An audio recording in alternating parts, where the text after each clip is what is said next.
Welcome back to Shiliksha channel. ఈరోజు అయితే నేను కూచిపూడిలో ఫస్ట్ స్టెప్ దిగడము ఇంకా అరమండి అన్నీ చూపిస్తాను. ఫస్ట్ అరమండి అంటే దిగడము అంటే ఫస్ట్ ఏమంటారు నమస్కారం చెప్పన్నమాట.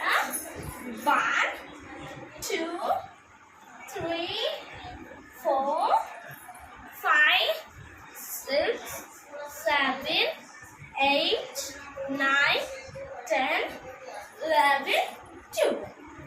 ఇవి మనం ఇలా కూర్చొని నమస్కారం పెడుతున్నాం కదా, అవి 3 టైమ్స్ చేయాలన్నమాట.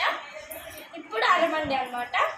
చేతులు ఇలా ఇలా ఇలా నడుము పెట్టాలి, ఇలా పెట్టి ఇలా మొత్తం ఇలా ఖాళీలా చేయాలి. ఇలా 1 2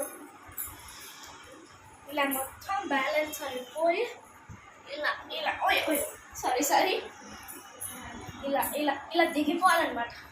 లేదు మాకు రావట్లేదు అని చెప్తే ఇలా వి షేప్లో పెట్టాలి. కనిపిస్తుందా? ఇంకా దిగి ఫస్ట్ స్టెప్ చెప్తున్నాను.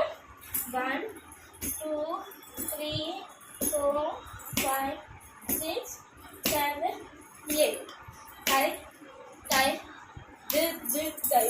ఇలా ఇలా ఇలా కొంతమంది 1 2 3 4 ఇలా కొట్టేస్తారు. అలా కొట్టకూడదు.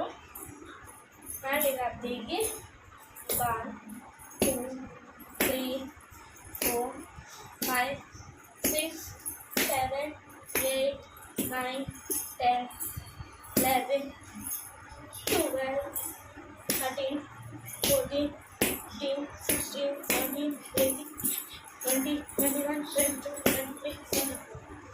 ఓకేనా? ఇదన్నమాట మెయిన్ కూచిపూడి నేర్చుకోవాలి. మెయిన్గా కూచిపూడిలో నమస్కారం మామూలుగా నమస్కారం చేయొచ్చు. అండ్ ఏంటంటే అరమండి మెయిన్ కూచిపూడిలో. అండ్ ఇలా కన్ను తిప్పడాలు, ఇలా ఇలా దిగి అట్లా చాలా స్టెప్స్ ఉంటాయి అన్నమాట. మీకు ఒక్కొక్క రోజు ఒక్కొక్క స్టెప్ చెప్తాను. లేదు మేము ఫాస్ట్గా నేర్చుకుంటాము అంటే ఒక్కరోజు ఎన్ని చేయాలో చెప్పండి. ఒక్క రోజులో 3 స్టెప్స్ కన్నా ఎక్కువ నేర్చుకోకూడదు. నేర్చుకుంటే కూడా తప్పు అయిపోతుంది, ఏదో మిస్టేక్ అవుతుంది అంటారు అనేది కంపల్సరీగా. అందుకే మా టీచర్ చెప్పారు. కాబట్టి 3 కన్నా ఎక్కువ నేర్చుకోకూడదు అంట. ఒకవేళ మీకు ఈ వీడియో నచ్చితే లైక్ చేయండి, షేర్ చేయండి, కామెంట్ చేయండి, సబ్స్క్రైబ్ చేసుకోండి. Bye bye bye guys.